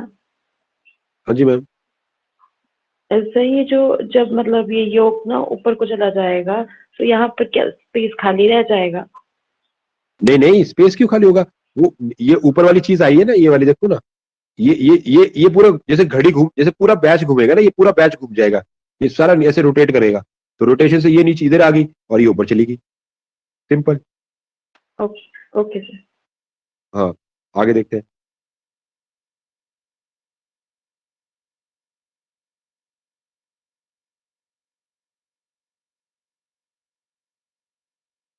चलिए तो आगे हम बात करते हैं बेटा।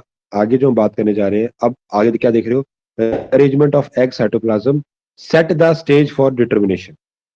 अब पहले आपने रीअरेंजमेंट की, वो की आपने पिगमेंट के बेस पर, है ना, कि जो पिगमेंटेशन थी। अब हम जो साइटोप्लाज्म की रीअरेंजमेंट कर रहे हैं, वो कर रहे हैं ताकि हमारी जो डिटर्मिनेशन स्टेज है वो तैयार हो जाए।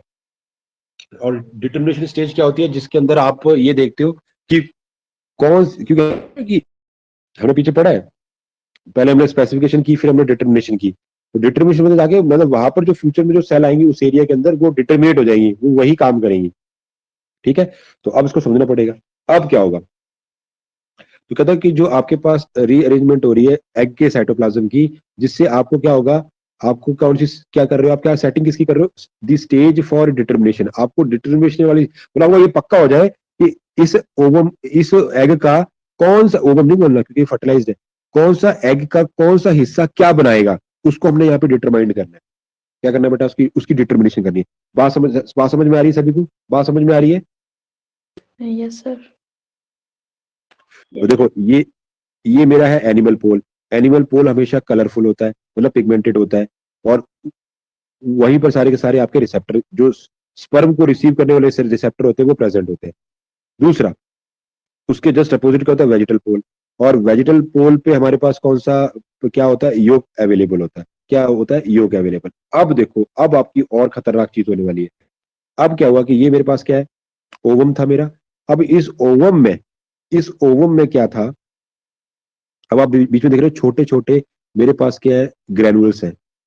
देख रहे हो आप, ग्रेनुल देख रहे हो छोटे छोटे, इसमें आपको वो दिख रहे हैं ना, बीड्स दिखाई दे रहे हैं। इसके अंदर क्या भरा पड़ा है, बीटा कैटेनिन। बहुत, ये हमारी मतलब इस डेवलपमेंटल बायोलॉजी का ये जो बीटा कैटेनिन है बड़ा इंपॉर्टेंट है बेटा, इसको बिल्कुल पी जाना है अपने पानी की तरफ। मैंने क्या बोला कि मेरे पास अब एक ओवम है, और ओवम के सेंट्रल पार्ट में आप क्या दिख रहे हैं, ऐसे वैक्यूल्स दिख रहे हैं। इनके अंदर एक मटेरियल भरा पड़ा है जिसको आप क्या नाम दे रहे हो, बीटा कैटेनिन। क्या नाम दे रहे हो, बीटा कैटेनिन। अब अगर ये बीटा कैटेनिन फट गए, रिलीज हो गए, बस्ट हो गए, तो वो एरिया कुछ और काम करेगा। जहां पर ये नहीं बाहर आ पाए, वहां का एरिया कुछ अलग काम करेगा। अब वो क्या हो रहा है, देखो। वो कहता है नॉर्मली अगर मैं बात करूं, जब आपका जो एग है वो मतलब ओवम स्टेज में, मतलब अभी फर्टिलाइजेशन स्पर्म नहीं आया और उसको फ्यूज नहीं किया है, तो सेंटर में तो क्या पड़ा हुआ है, बीटा कैटेनिन।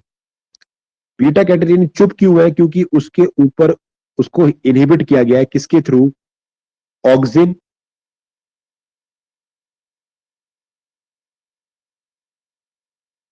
वो कहता है कि जो आपका ये जो छोटे छोटे जो वैक्यूल है, और इनके अंदर क्या भरा पड़ा है, बीटा कैटेनिन। इस बीटा कैटेनिन को अभी आपने क्या किया हुआ है, हाइड किया हुआ है। क्या किया बेटा, किसकी हेल्प से, ऑक्सिन या GSK3 protein kinase. Very very important, auxin APC।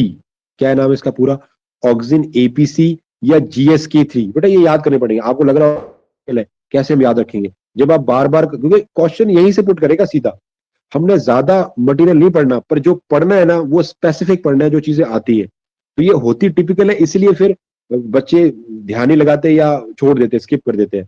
तो इसको आपने थोड़ा दिमाग में लगाना है, जब आप बार बार करोगे तो वो प्रैक्टिस, क्योंकि ये पेपर मजाक नहीं है, बहुत बड़ा पेपर है ना, कल को आप प्रोफेसर बनने वाले हो, तो इनमें आपको चीजों को क्लियर करना पड़ेगा। तो यहाँ पे क्या है कि ये जो ऑक्सिन है, यानी कि APC, और या इसी का दूसरा नाम है GSK3 प्रोटीन काइनेज।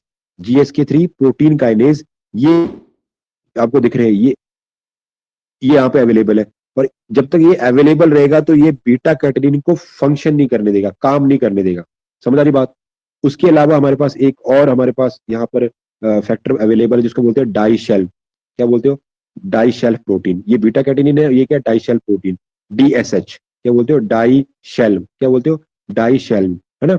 जो डाई शेल्फ प्रोटीन है वो कहाँ बैठी होती है, वेजिटल पोल पे। कहाँ होती है, वेजिटल पोल पे। अब ये पहली बात तो ये चीज आपको याद हो जानी चाहिए। और ये कब, ये जो सिचुएशन है कब की है, बिफोर फर्टिलाइजेशन। कब की सिचुएशन है, बिफोर फर्टिलाइजेशन। समझ आ गया, दोनों को समझ आ गई ये situation. Yes sir. Yes sir. अब हम बात क्या करें, हम यहाँ पे बात कर रहे हैं कि मेरे पास एक ओवम है, और ओवम के अंदर उसके सेंट्रल पार्ट में बीटा कैटेनिन बैठी हुई है। पर बीटा कैटेनिन काम नहीं कर पा रही, नॉन फंक्शनल है, क्योंकि उसे हाइड किया गया है, उसको इनिबिट किया गया है with the help of auxin APC और GSK3 प्रोटीन काइनेज से। ऑक्सिन APC और GSK3 प्रोटीन काइनेज से हमने उसको इनिबिट करके रखा हुआ है, इसलिए वो काम नहीं कर पा रही। और नीचे की तरफ हमारे पास डाइशेल प्रोटीन है, जो हमेशा वेजिटल पोल पे होती है। और एनिमल पोल पे क्या होते हैं, हमारे पास रिसेप्टर होते हैं, और वहाँ का जो साइटोप्लाज्म होता है बहुत ज्यादा डेंस होता है, और डेंस पिगमेंटेड होता है, राइट। यानी कि यहाँ के जो साइटोप्लाज्मिक कॉर्टिकल है वो डेंस पिगमेंटेड है। अब क्या होगा, फर्टिलाइजेशन। फर्टिलाइजेशन कैसे होगा, स्पर्म आएगा। स्पर्म हमेशा कहाँ आता है, एनिमल पोल की साइड से आता है। कहाँ से आता है बेटा, ये पूरा एनिमल पोल है, यहाँ से भी आ सकता है, यहाँ से भी आ सकता है, यहाँ से भी आ सकता है, यहाँ से भी आ सकता है। पर जहां से वो एंट्री मारेगा ना, जहां से वो टच करेगा, उधर ही को कल को जाके माउथ बन जाएगा। वहां पे क्या बन जाएगी, माउथ की फॉर्मेशन। क्या हो जाएगी, माउथ की फॉर्मेशन। अब क्या हुआ बेटा, क्या हुआ, जैसे ही आपकी स्पर्म की एंट्री हुई और आपके ओवम ने क्या किया, अपने आप को रोटेट, हल्का सा वो टिल्ट हुआ। तो टिल्ट होने से क्या हुआ, ये जो पिगमेंटेड एरिया था वो इधर को चला गया, पिगमेंटेड एरिया का चला गया, नीचे को झुक गया। और यहाँ जो हमारे पास जो क्रीसेंट एरिया था, जो हम अभी पीछे पढ़ रहे थे कि ग्रे क्रीसेंट एरिया बन जाता है, वो ये बना आपका। क्यों, क्योंकि यहाँ के पिगमेंट कैसे हो गए, डिफ्यूज। कैसे हो गए बेटा, डिफ्यूज पिगमेंटेड रीजन, उनका वो कलर नहीं रहा, वो डिफ्यूज पिगमेंटेड रीजन पे चले गए। तो इस रीजन को हम क्या बोल रहे थे, ग्रे क्रीसेंट, अभी पीछे हम क्या बोल रहे थे, ग्रे क्रीसेंट रीजन बनाते हैं। तो ये बना रहा है ग्रे क्रीसेंट रीजन, और यही आपको कल के लिए क्या बनाएगा, डॉर्सल साइड, ये क्या बनेगा डॉर्सल, और इधर वाली साइड क्या बनेगी, वेंट्रल, क्या बनेगी बेटा, वेंट्रल। अब यहाँ जो जो योग के बड़े बड़े मॉलिक्यूल थे, उनके मतलब जो प्रोटीन के मॉलिक्यूल थे योग जो, उनके बीच में क्या पड़ा हुआ है, डाई शेल्फ, क्या पड़ा बेटा, डाई शेल्फ, क्या पड़ा हुआ, डाई शेल्फ। अब ये डाई शेल्फ यहाँ पहुंच गया, कहाँ पहुंच गया बेटा, यहाँ पहुंच गया। अभी जब तक ये डाई शेल्फ फटेंगे नहीं, ये जो डाई शेल्फ दिख रहे हैं नीचे इनके, ये क्या DSH, ये अब यहाँ पहुंचे, लटक गए यहाँ पे किनारे पे आ गए डॉर्सल साइड पर। अभी ये सिर्फ पहुंचे, इन्होंने कुछ किया नहीं है। अभी भी क्या है कि सेंटर में जो आपकी बीटा कैटेनिन है वो हाइड है, और बीटा कैटेनिन को हाइड किसने किया बेटा, GSK3 ने। किसने किया है, GSK3 या ऑक्सिन APC ने, GSK3 ने। सीधा पूछेगा बीटा कैटेनिन को हाइड कर कौन इनहिबिट करता है, कौन काम करने से रोकता है, आंसर होगा GSK3। क्वेश्चन होगा कौन GSK3 को हाइड करेगा, आंसर होगा डाई शेल्फ्ड, आंसर होगा डाई। अभी वो ऐसे नहीं होगा, वो कैसे होगा देखो, अभी जैसे ही आपका ये टिल्ट किया, टिल्ट करने से यहाँ पर बन गया क्रीसेंट जोन, या और यही क्रीसेंट जो आपका जोन है वो कल को जाके क्या बनाएगा, NS, क्या बनाएगा बेटा, NS। तो जो क्रीसेंट जो आपका जोन है उसके पास के आगे सारे के सारे डाई शेल्फ आ गए, खिसका नहीं, ये पूरा पूरा अंदर का साइटोप्लाज्म खिसक गया, तो ये यहाँ लटक गए। अब लटकने से क्या हुआ, यहाँ पर हमारे पास जो डाई शेल्फ है वो यहाँ आ गए। तो आप अभी देख रहे हो कि मैंने बीच में कॉर्टिकल बनाए हैं, जो बीटा कैटेनिन है वो इस तरीके से बनाई हुई है, ऐसे से करके ऐसे बनाई है डायग्राम में।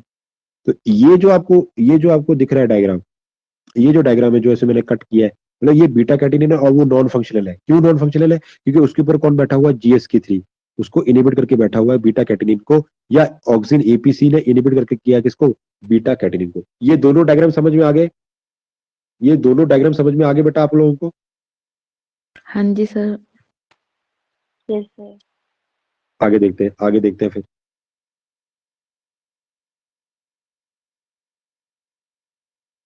अब अगला स्टेप ये देखो, पहले आप गए एक अनफर्टिलाइज्ड बिफोर फर्टिलाइजेशन से, फिर फर्टिलाइजेशन हो गई। अब देखो नीचे की तरफ उनमें एरो बनाया हुआ है, तो नीचे की तरफ जा रहे हो। अब क्या हुआ है, अब नीचे सिचुएशन आ रही है। अब ये मतलब पहले ये वाला स्ट्रक्चर था, फिर वो ये बदला, अब ये वाली कंडीशन आ गई।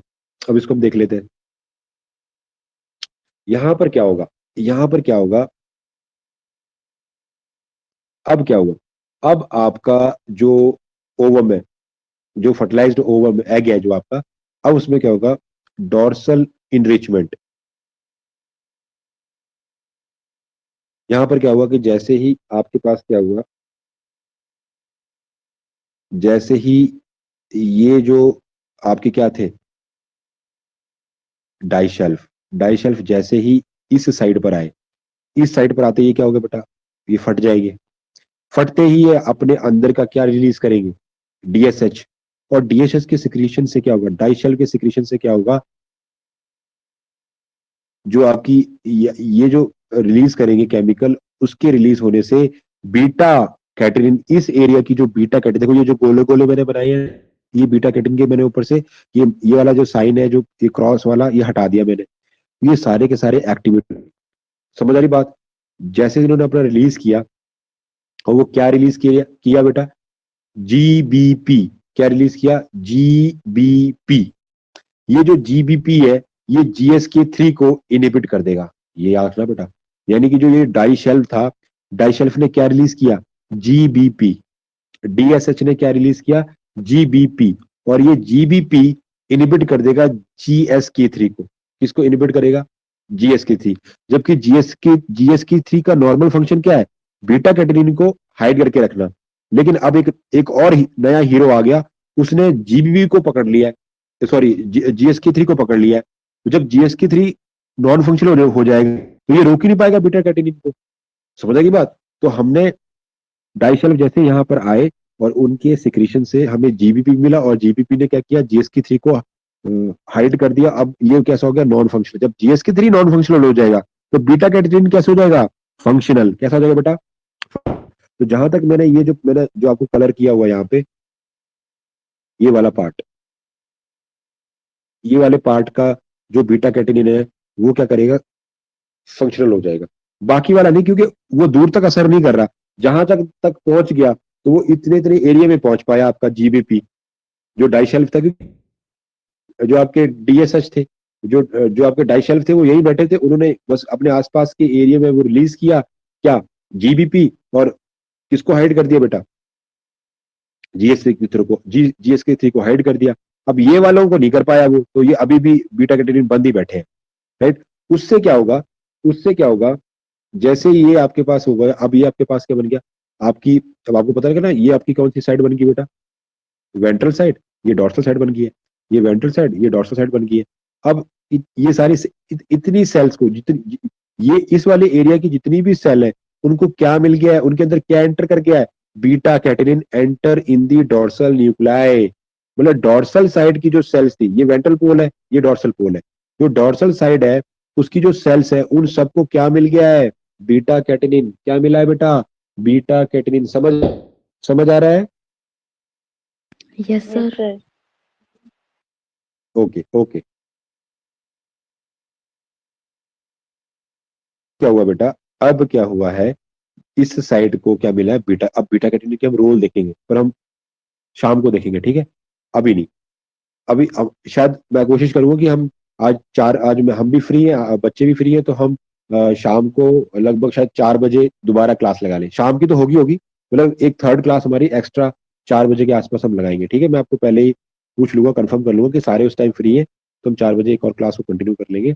अदरवाइज हम बात क्या कर रहे हैं कि मेरे पास ये जो जोन है, मेरे जो डॉर्सल साइड की जो सेल्स थी उनको क्या मिल गया, बीटा कैटेनिन। क्या मिल गया, beta catenin enter in the dorsal nucleus. जो डॉर्सल साइड की जो सेल्स है उनके न्यूक्लियस के अंदर कौन घुस गया, बीटा कैटेनिन। लेकिन जो वेंट्रल साइड की जो सेल है वो बीटा कैटेनिन डेफिशिएंट है, उनको नहीं मिला बीटा कैटेनिन, क्योंकि यहाँ पर जो बीटा कैटेनिन के जो मॉलिक्यूल थे वो हाइडेड है अभी भी, किसकी हेल्प से, जीएसके 3 से, क्योंकि जीएसके 3 यहाँ फंक्शनल है।